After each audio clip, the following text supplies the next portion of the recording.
నిన్ననే Congress party meeting జరిపి PAC సీఎంగా రేవంత్ రెడ్డి ఏమో చేవెళ్ల మహబూబ్ నగర్ పార్లమెంట్ స్థానాలు, పొంగులేటేమో ఖమ్మం, బుత్తమేమో నల్గొండ, పొన్నం ప్రభాకర్ ఏమో కరీంనగర్, ఇట్లాగే ఎవరి కాళ్ళకి నియోజకవర్గాల వారికి ఇన్ఛార్జీలు వేశారు.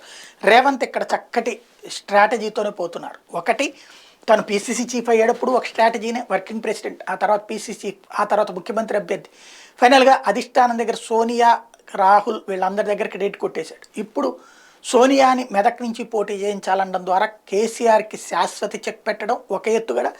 రెండవది, తనని తాను పటిష్టం చేసుకోవడం. ఎందుకంటే గెహ్లాట్ వదులుకోలేకపోయింది సోనియా గాంధీ. అక్కడ ఉన్నటువంటి పైలట్ కోసం రాహుల్ గాంధీ ఎంత తిప్పలు పడుతున్నా సరే గెహ్లాట్ని వదులుకోలేదు. అంటే సోనియా అనుకుంటే గనక వాళ్ళని వదిలిపెట్టరు, రాహుల్ అనుకుంటే గనక వదిలిపెడతా అంటాడు. అయినా కూడా ఆయన్ని ఇద్దరిని కన్విన్స్ చేయడం, ప్రియాంకతో సహా. ఇంకోటి, ఇక్కడ పోటీ చేసి కనుక పోటీ చేస్తే ఓ 10-15 సీట్లు వస్తాయి. ఇప్పుడు రేవంత్ ఒక్కడే కష్టపడితే, ఇప్పుడు ఆల్రెడీ మొన్న సహకరించిన వాళ్ళందరూ ఈ దఫా సహకరించడం కష్టం అవుతుంది.